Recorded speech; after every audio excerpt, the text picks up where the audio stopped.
ಇನ್ನು ಭಾರತೀಯ ಯೋಧ ಪಿಕೆ ಶಾ ಪಾಕಿಸ್ತಾನ ಪಿಕೆ ಶಾ ಅವರನ್ನ ಬಿಡುಗಡೆ ಮಾಡಿದೆ. ಏಪ್ರಿಲ್ 23ನೇ ತಾರೀಕು ಆಕಸ್ಮಿಕವಾಗಿ ಪಿಕೆ ಶಾ ಗಡಿ ದಾಟಿದ್ರು. ಪಂಜಾಬ್ನ ಫಿರೋಜ್ಪುರ ಬಳಿ ಪಿಕೆ ಶಾ ಅವರು ಗಡಿ ದಾಟಿದ್ರು. ಭೂಸೇನೆಯ 182ನೇ ಬೆಟಾಲಿಯನ್ನ ಯೋಧ ಪಿಕೆ ಶಾ.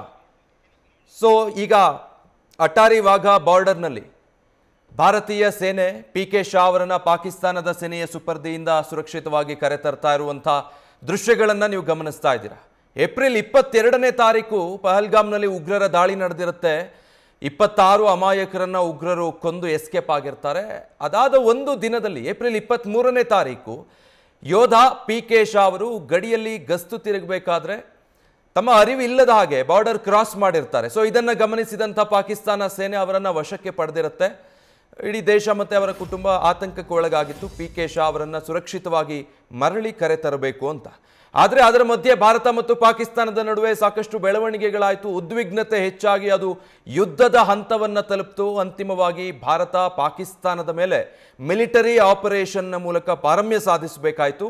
ಅಂತಿಮವಾಗಿ ಪಾಕಿಸ್ತಾನ ಕದನ ವಿರಾಮಕ್ಕೆ ಅಂತ ಭಾರತದ ಮುಂದೆ ಮಂಡಿಯೂರಿದೆ. ಸದ್ಯ ಸೀಸ್ ಫೈರ್ ಜಾರಿಯಾಗಿದೆ. ಆದರೆ ಎರಡು ದೇಶಗಳ ನಡುವಿನ ಉದ್ವಿಗ್ನತೆ ಇನ್ನು ಹಾಗೆ ಬೂದಿ ಮುಚ್ಚಿದ ಕೆಂಡದಂತಿದೆ.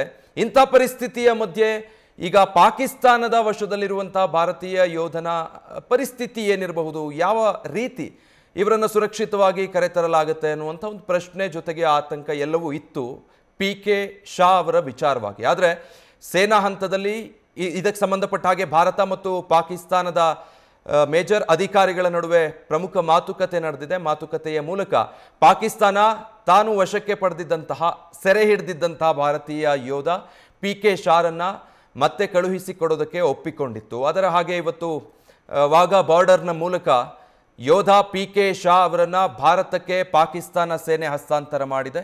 ಆ ದೃಶ್ಯಗಳನ್ನು ಕೂಡ ನೀವು ಗಮನಿಸ್ತಾ ಇದ್ದೀರಾ.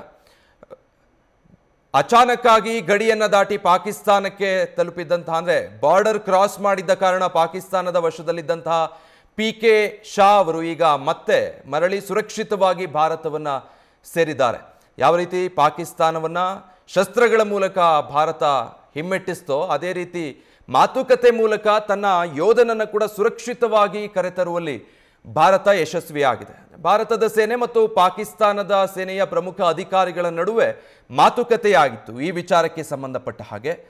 ಆ ಮಾತುಕತೆ ಫಲಪ್ರದ ಆಗಿರುವ ಹಿನ್ನೆಲೆಯಲ್ಲಿ ಈಗ ಪಿಕೆ ಶಾ ಅವರನ್ನ ಪಾಕಿಸ್ತಾನ ಸೇನೆ ರಿಲೀಸ್ ಮಾಡಿದೆ. ಅದೊಂದು ಪ್ರಶ್ನೆ ಇತ್ತು. ಯಾಕಂದರೆ ಸಹಜವಾಗಿ ಇಷ್ಟೆಲ್ಲ ಯುದ್ಧ ದಾಳಿ ಪ್ರತಿದಾಳಿ ಆಗಿದೆ. ಎರಡು ದೇಶಗಳ ನಡುವೆ ಉದ್ವಿಗ್ನತೆ ಇದೆ. ಕದನ ವಿರಾಮ ಸದ್ಯಕ್ಕೆ ಜಾರಿಯಲ್ಲಿರೋದು. ಇಂಥ ಪರಿಸ್ಥಿತಿಯಲ್ಲಿ ಮಾತುಕತೆಯ ಮೂಲಕ ಅಥವಾ ಯಾವ ಮಾರ್ಗವನ್ನು ಅನುಸರಿಸೋದ್ರ ಮೂಲಕ ನಮ್ಮ ಯೋಧನನ್ನು ಸುರಕ್ಷಿತವಾಗಿ ಭಾರತ ಕರೆತರೋದಕ್ಕೆ ಸಾಧ್ಯ ಆಗುತ್ತೆ ಅಂತ. ಬಟ್ ಭಾರತ ಇದರಲ್ಲೂ ಕೂಡ ಬಹಳ ಯಶಸ್ವಿಯಾಗಿ ಪಾಕಿಸ್ತಾನದ ಜೊತೆಗೆ ಮಾತುಕತೆ ನಡೆಸಿ ಯೋಧನನ್ನು ಮರಳಿ ಸುರಕ್ಷಿತವಾಗಿ ತಾಯ್ನಾಡಿಗೆ ಕರೆತರುವಲ್ಲಿ ಯಶಸ್ವಿಯಾಗಿದೆ. ಈ ಹಿಂದೆಯೂ ಕೂಡ ಹೀಗೆ wing commander Abhinandan flight crash ಆದ ಕಾರಣ ಪಾಕಿಸ್ತಾನದಲ್ಲಿ ಲ್ಯಾಂಡ್ ಆಗಿದ್ರು. ಆ ವೇಳೆ ಕೂಡ ಪಾಕಿಸ್ತಾನಕ್ಕೆ ಖಡಕ್ ಎಚ್ಚರಿಕೆ ನೀಡಿ 24 ಗಂಟೆಯೊಳಗೆ ನಮಗೆ ಸುರಕ್ಷಿತವಾಗಿ ಹಸ್ತಾಂತರಿಸಬೇಕು ಅಂತ ಭಾರತ ಅಭಿನಂದನ್ ಅವರನ್ನು ಅಷ್ಟೇ ಸುರಕ್ಷಿತವಾಗಿ ಕರೆದುಕೊಂಡು ಬಂದಿತ್ತು.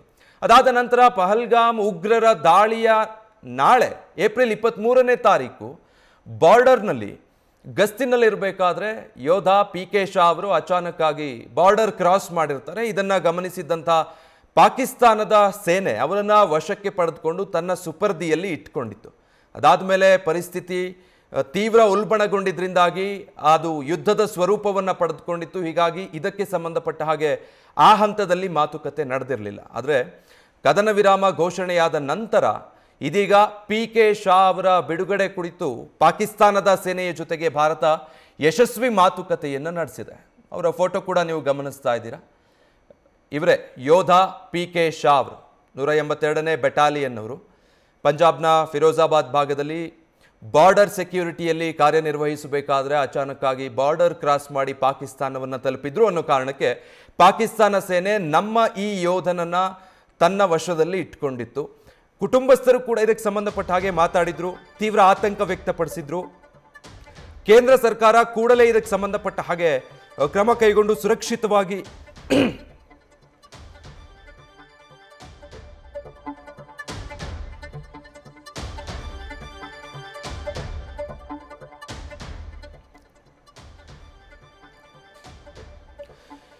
ಸುರಕ್ಷಿತವಾಗಿ ಅವರನ್ನ ದೇಶಕ್ಕೆ ಕರೆತರಬೇಕು ಅಂತ ಹೇಳಿ ಮನವಿ ಕೂಡ ಮಾಡಿಕೊಂಡಿದ್ರು. ಅದರ ಹಾಗೆ ಈಗ ಭಾರತೀಯ ಸೇನೆ ಈ ಮಾತುಕತೆಯಲ್ಲಿ ಯಶಸ್ವಿಯಾಗಿದೆ. ಪಾಕಿಸ್ತಾನ ಈಗಾಗಲೇ ಭಾರತ ಕೊಟ್ಟಿರುವಂಥ ಒಂದೊಂದು ಹೊಡೆತಗಳಿಗೂ ನಡುಗಿ ಹೋಗಿದೆ. ಅದೇ ಕಾರಣಕ್ಕಾಗಿ ತಾನಾಗೇ ಮೊದಲು ಕದನ ವಿರಾಮಕ್ಕೆ ಅಂತ ಹೇಳಿ ಪ್ರಸ್ತಾವನೆಯನ್ನ ಭಾರತದ ಮುಂದಿಟ್ಟು ಮಂಡಿಯೂರಿ ಸದ್ಯಕ್ಕೆ ಸೀಸ್ ಫೈರ್ ಆಯ್ತಲ್ಲ ಅಂತ ಸ್ವಲ್ಪ ನಿಟ್ಟುಸಿರು ಬಿಡುವಂಥ ಪರಿಸ್ಥಿತಿಯಲ್ಲಿ ಈಗ ಪಾಕಿಸ್ತಾನ ಇದೆ. ಆದರೆ ಅದರ ಮಧ್ಯೆ ಇನ್ನೊಂದು ಸಮಸ್ಯೆಯನ್ನು ತಂದುಕೊಳ್ಳೋದು ಬೇಡ, ಭಾರತದ ಕೋಪವನ್ನು ಮತ್ತೊಮ್ಮೆ ಎದುರಿಸೋದು ಸಾಧ್ಯ ಆಗೋದಿಲ್ಲ ಅನ್ನೋದು ಬಹುಶಃ ಪಾಕಿಸ್ತಾನದ ಆರ್ಮಿಗೆ ಬಹಳ ಚೆನ್ನಾಗಿ ಅರ್ಥ ಆಗಿತ್ತು ಅನ್ಸುತ್ತೆ. ಆ ಕಾರಣಕ್ಕಾಗಿ ಈ ಮಾತುಕತೆ ಫಲಪ್ರದ ಆಗಿದೆ. ಡೀಟೇಲ್ಸ್ ಕೊಡ್ತಾರೆ ಚಂದ್ರಮೋಹನ್. ಚಂದ್ರಮೋಹನ್, ಯಾವ ಹಂತದಲ್ಲಿ ಈ ಮಾತುಕತೆ ಆಯಿತು, ಜೊತೆಗೆ ಇದು ಫಲಪ್ರದ ಆಗುವಲ್ಲಿ ಭಾರತೀಯ ಸೇನೆಯ ಪಾತ್ರ ಎಷ್ಟು ದೊಡ್ಡದು? ಹೌದು ವಿಜಯ್, ಭಾರತ ಮತ್ತು ಪಾಕಿಸ್ತಾನದ ಸೇನೆಗಳ ನಡುವೆ ಮಾತುಕತೆಯನ್ನು ನಡೆದು ಈಗ ಪಾಕಿಸ್ತಾನ ಭಾರತದ ಪೂರ್ಣ ಕುಮಾರ್ ಶಾ ಎನ್ನುವ BSF ಯೋಧನನ್ನ ಬಿಡುಗಡೆ ಮಾಡಿದೆ.